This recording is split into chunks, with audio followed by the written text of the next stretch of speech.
The phone vibrated in the lavish lobby of the Grand Plaza just as Tiffany was polishing the marble. Manager Porter's rule was clear: no calls for the cleaning staff. But the number on the screen was from the university, and she couldn't miss it. She ducked behind a column and answered, "Tiffany Watson." On the other end, Professor Oliver spoke in Dutch. Tiffany replied in the same language, finally discussing the master's application she had already tried 6 times. She anxiously explained that her letter might not have made it into the system. He promised to check personally. A glimmer of hope began to grow, until the lobby noise vanished. When she looked up, she saw David Stone, the billionaire owner of the chain, standing a few steps away. Beside him, the manager's face tightened in silent warning. Tiffany cut the call. "I'll call back later," she said in Dutch. "Watson, my office." "Now," Porter ordered. The walk to the basement felt like a mile. Co-workers looked away. Some showed pity, others hidden satisfaction. At 29, the only black woman on the cleaning crew with a college degree, Tiffany felt the weight of every step. And even under threat of being fired, the still warm phone in her pocket throbbed as a reminder. The door that had always slammed in her face had just cracked open. "Rules are rules, Watson. Phone off while you're on duty, especially in the lobby." The door had barely closed when Porter let loose. "And that weird language? Was that French by any chance?" "Dutch," Tiffany replied on reflex, and regretted it at once. "Might as well have been from Pluto." Porter tapped the keys on his belt like a stamp of sentence. "Mr. Stone doesn't pay a maid to chit-chat in the lobby." The accusation stung. Tiffany had seen white receptionists calling home every afternoon without so much as a sideways glance. Before she could respond, the blow came. 3 months cleaning the convention center bathrooms. There you can practice as many languages as you want without tarnishing the hotel's name. The floor seemed to fall away. Conventions meant double shifts per event, 0 overtime. The boss's favorite punishment for anyone who crossed the invisible line. "You can go, and consider yourself lucky you still have a badge." The night dragged on. In the cramped room she shared with 2 nurses, Tiffany stared at the linguistics diploma hanging on the peeling wall. She cried softly so she wouldn't wake anyone.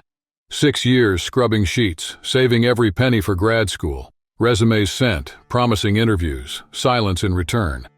Even so, she decided she wouldn't hand over her voice to anyone who wanted her mute. Tiffany arrived before dawn, determined to show professionalism despite the blow. She had barely set up the supply cart when the reception phone rang.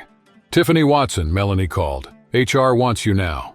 The department was on the top floor, next to offices where the cleaning crew rarely stepped. In the elevator full of suits, Tiffany turned transparent. Executives debated 9-figure sums without noticing the gray uniform beside them. In the lobby, the HR director was already waiting. "Watson, this way." The neutral tone suggested everything and nothing. Tiffany sat, her heart pounding. "Fired? Suspended?" "Mr. Stone wants to see you," he said. The owner's office looked like a presidential suite. David Stone, 45, known for reviving bankrupt hotels, lifted his eyes from an open folder. "Dutch, French, Italian, and Mandarin, right?" he asked. Tiffany frowned. "How?" "Your resume. I asked HR after I heard you yesterday," he explained. "Georgetown, honors in linguistics, fluent in 6 languages, 2 Asian, and for 6 years you've been cleaning my hallways." She felt the room spin. Before she could respond, Stone calmly closed the folder. What Tiffany didn't realize was that Dutch call hadn't been chance. Beneath layers of dust and neglect, a mechanism operated that kept talent hidden. The conversation starting there was only the first crack in a system that preferred brooms to diplomas. If this story of corporate prejudice moves you, sign up to find out how one simple phone call in another language became the spark for a turnaround that even the most influential billionaire couldn't foresee. The office fell silent. Tiffany remained still, processing the fact that David Stone knew who she really was, the Georgetown linguist, not the invisible cleaning lady with a cart. 6 years, Stone repeated, closing the folder. "Why is someone with your background scrubbing my bathrooms instead of translating for our guests?" Tiffany took a deep breath. "I sent 47 resumes to the International Relations Department." No reply. "I asked for an internal transfer 12 times, all denied." "Who blocked it?" he asked. Manager Porter and Director Fox. Stone wrote down the names. He still remembered Fox complaining about the lack of multilingual staff for conferences coming from Asia. The inconsistency was glaring and fit a pattern he'd already been investigating. 3 months earlier, he'd hired a consultancy to understand why his East Coast hotels were losing so many qualified non-white professionals. Now, right in front of him, was the clearest example of the problem. "Tiffany, I'll be straight with you. Early tomorrow, a conference kicks off that brings together Dutch and Chinese executives. I need someone who can move between the two groups, speak the languages flawlessly, and catch every cultural nuance." "So you want me to make up their rooms, right?" she shot back, sarcasm heavy in her voice. Stone stifled a laugh. "I want you to take over on a temporary basis as the event's international relations coordinator. Pay is $5,000 a week, starting today." Her bag almost slipped from her hand. That was more than she made in 3 months. "Why me? There are plenty of qualified candidates. I heard you chatting in Dutch like you were born in Amsterdam. I know you handle Mandarin just as naturally. And to be honest, I suspect something's very wrong in the company." 60 minutes later, Tiffany stepped into the elevator with a new badge and full access to the hotel systems. On her way to HR to sign the paperwork, she ran into Manager Porter. The woman's expression was priceless. "Watson, what are you doing on this floor out of uniform?" "Mrs. Porter, I'm the new International Relations Coordinator straight from Mr. Stone." Porter's face went pale. "That can't be. You don't have the credentials to—" "Georgetown," Tiffany cut in, professional tone. 6 fluent languages, including Mandarin and Dutch. My resume's been on file for 6 years, along with 12 ignored transfer requests. Tiffany scanned the HR hallways like she was looking for her next move, and the opening came when she met Jennifer Floyd, a newly arrived recruitment analyst. "Finally," Floyd said. 3 months ago, I read your file and couldn't figure out why someone with your background was in housekeeping. I tried talking to Fox. He shut me down." Hours later, while setting up the VIP room for the conference, Tiffany spotted a diplomatic landmine. The brochures had Mandarin translations that were borderline insulting.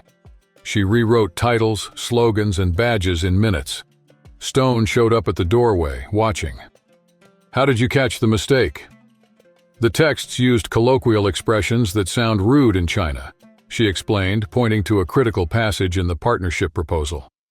"Fox hired the best translators, paid top dollar."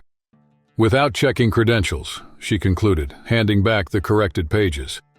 The next morning, the conference hit its stride. Tiffany moved among Dutch and Chinese executives, switching from Dutch to Mandarin, dropping spot-on comments and unlocking deals that would normally drag on for days. During the coffee break, Fox, the director who had ignored her for 6 years, appeared wearing a smile that never reached his eyes. Tiffany lifted her chin, ready for the next move as the ballroom doors shut behind him. "Miss Watson, I admit I was surprised," Fox said, flipping through reports.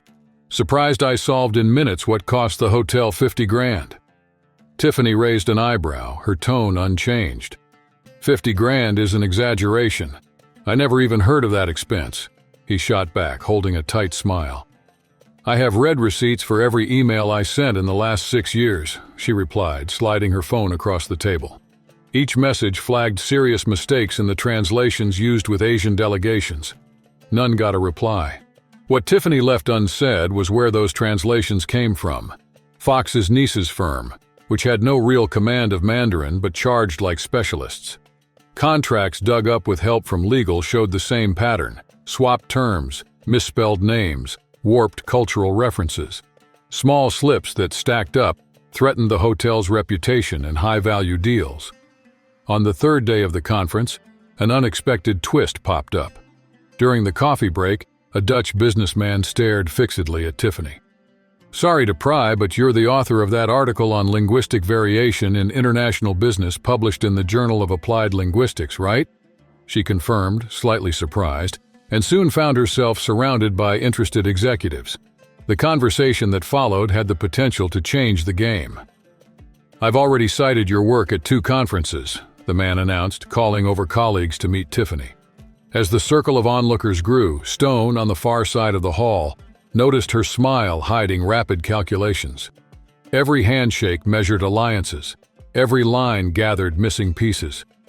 No guest at the Grand Plaza noticed the black housekeeper who minutes earlier had answered them in Dutch and vanished into the service corridors. The department switch, seemingly minor, was part of a bigger move. Tiffany was tracking missing reports, sidestepped audits, and contracts signed by translators who barely knew the required language. The question was no longer whether there was fraud, but who would get hit when it surfaced. On the morning of the fourth day, the lobby buzzed with optimism. Her presentation had brought in offers beyond any forecast, but something was off. Fox, visibly tense, was ushering a young woman to the private elevators. "Your Mandarin version is correct," he assured her, holding the door. Tiffany recognized the last name, and when the folder Final Translation, Master Contract tilted, she saw the same slip she had exposed. One glance was enough to see the game was far from over. Phone still glowing, Tiffany left the project room and crossed the hallway, trying not to draw attention. Every step echoed until, without knocking, she pushed open the president's door. Stone was reviewing contracts but looked up when he felt her urgency. "Tiffany, what's the rush?" She handed over the phone. The screenshots showed spreadsheets, emails, and footnotes. "It's Fox's revisions," she said in one breath. "She swaps my versions for her niece's, full of mistakes. It's been happening for years. The family firm charges triple the going rate." Stone closed the document and stood up. "Can you prove it?" "Everything's stored on the server and logged. There are emails telling managers to ignore qualified female candidates." The knob turned again. Victoria from HR walked in with an orange folder. "Mr. Stone, this backs up what Tiffany brought." Inside were 5 years of hiring files, numbers scratched out and notes about cultural fit. Non-white candidates, especially women, had been blocked in 87% of final rounds despite higher technical scores. Stone flipped through every page. The outside audit had flagged issues, but here the pattern was clear: favoritism, overpricing, planned exclusions. He drew a long breath as if he needed lung room for the decision ahead. The door burst open and Fox cut in. "Richard, the Dutch want to sign, but they found errors in the Mandarin version. Must have been Watson." The room went cold.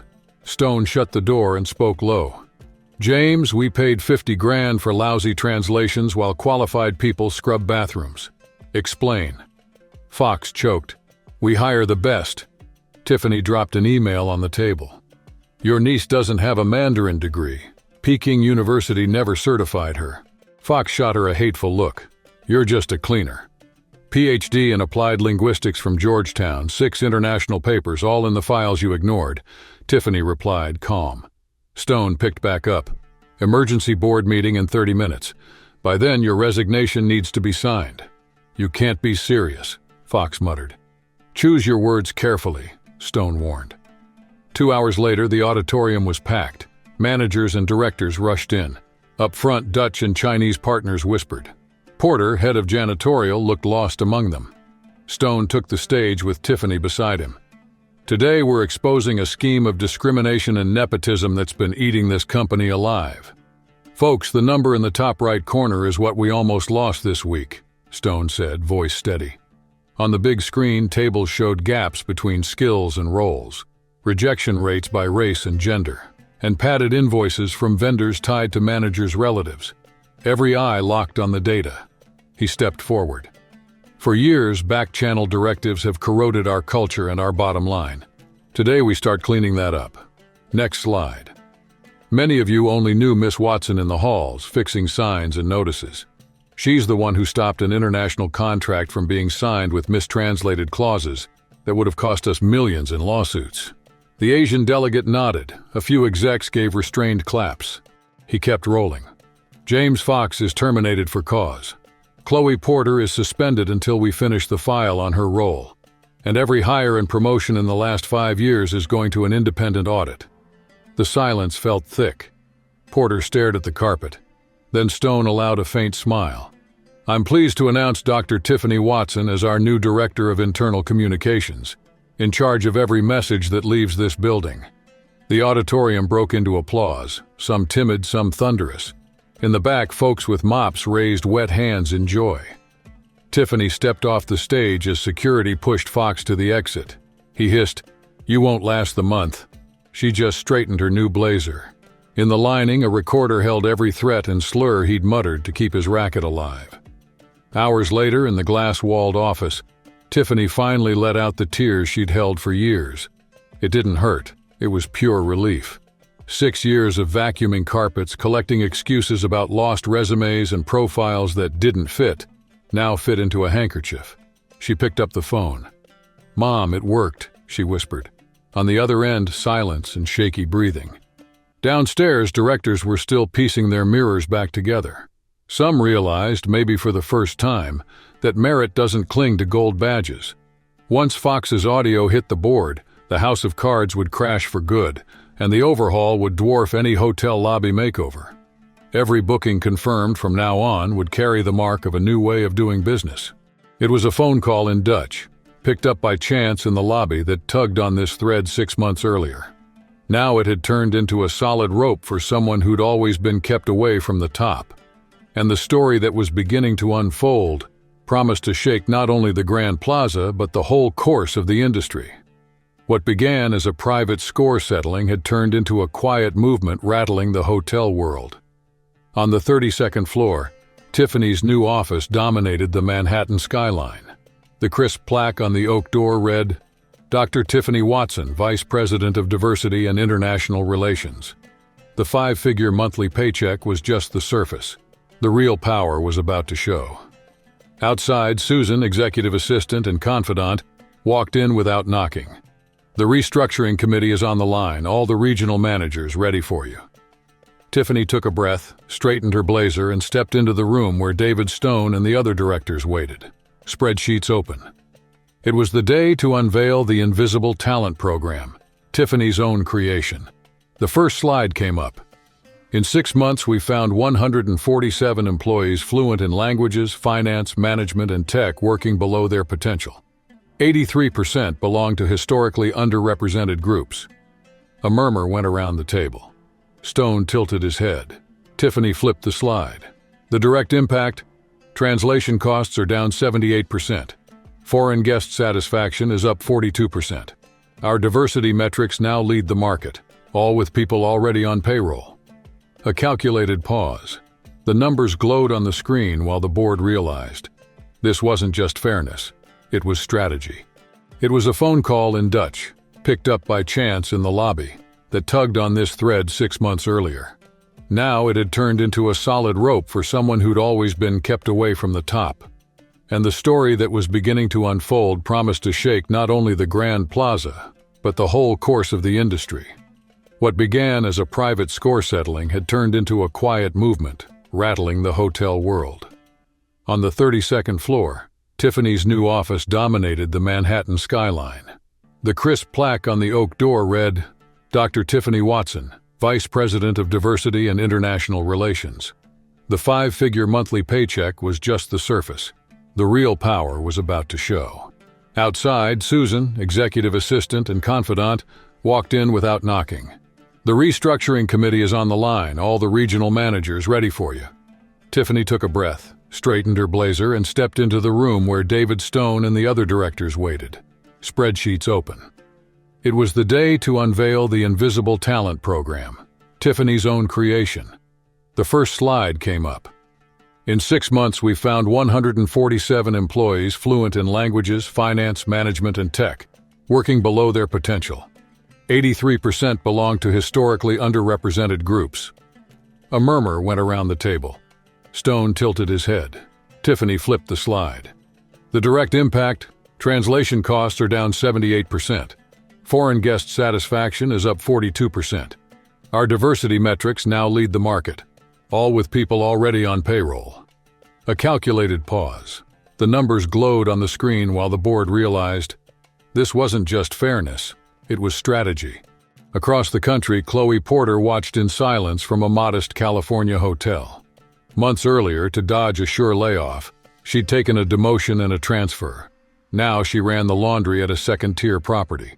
For someone who once blocked talented candidates out of pure prejudice, every sheet folded was a reminder that the game had flipped. On stage, Tiffany laid out the program's next step, an internal mentoring system. Everyone promoted would have to identify and support colleagues with potential. creating a cycle that would keep old habits from creeping back. James Fox's absence was glaring. Fired, his name had turned toxic after discrimination and embezzlement charges. Word was that, unable to get back into the luxury circuit, he was running the night shift at a roadside motel in dusty Arizona. His niece Emily faced fallout too. Forced to return padded payments and finish an ethics course, she now spent her mornings on Mandarin. Ironic, since the scholarship came from the Stone Foundation for Inclusive Language Education. Near the end, Tiffany leaned toward the camera broadcasting to the whole network, and confided that as a kid she watched her mother work as a housekeeper despite having a college degree. "Tiffany, don't let them make you invisible," her mom would repeat. "Your worth doesn't come from their recognition." Tiffany drew a deep breath before speaking, her voice steady even as her heart raced. "My mom died believing doors like this would never open for people like us. She didn't live to see her sacrifice pay off." The silence that followed said more than any speech. Executives, many just lifted by the inclusion program, wiped their eyes, not wanting to draw attention. It was clear a company's value isn't in this quarter's numbers, but in the lives it chooses to set free. For decades, hospitality had hidden talent beneath starched aprons, as if color, accent, or zip code decided fate. Stone, the group's chairman, was the first to stand. His applause swelled like a tide, pulling in the audience and hundreds of employees watching live. In that moment, everyone saw that corporate transformation has a face, a name, and a story. Hours later, back in her office, Tiffany found an envelope on the desk. A postcard from Amsterdam preceded a letter from an applied linguistics university. They invited her to be a visiting professor. The sender was Professor Oliver, the same man who'd called in Dutch 6 months earlier and kicked off the crisis that changed everything. Tiffany looked out at the cityscape and let out a quiet laugh. If Porter had stuck to just a warning, she might still be cleaning the same rooms, and her diploma would still be gathering dust. The next morning, Tiffany announced a scholarship fund for hotel workers and their kids, partly bankrolled by her new salary. The first recipient would be the daughter of the cleaning colleague who'd shared buckets and secrets in the hallways years ago. The girl dreams of studying hotel management. The gesture took on a life of its own, swept through the lobby, crossed the city, and reached networks Tiffany had never imagined entering. From a single phone call in Dutch came an echo now ringing in conference rooms, industrial kitchens, and group chats. The message is plain. Talent doesn't recognize social borders. What's usually missing is an open door so it can show itself. Justice, in this view, isn't just punishing those who discriminate. It's about rebuilding whole structures, dismantling shelves where prejudice hides, and putting up clear ones where everybody can see and be seen. Tiffany's sweetest revenge isn't the fall of her old detractors, but the quiet parade of hundreds of once invisible workers, now gaining names, breath, and hope. Before you go, remember, every action counts, so stories like Tiffany's stop being exceptions. Like, share, subscribe to the channel, and hit the bell so you don't miss the next episode. See you soon.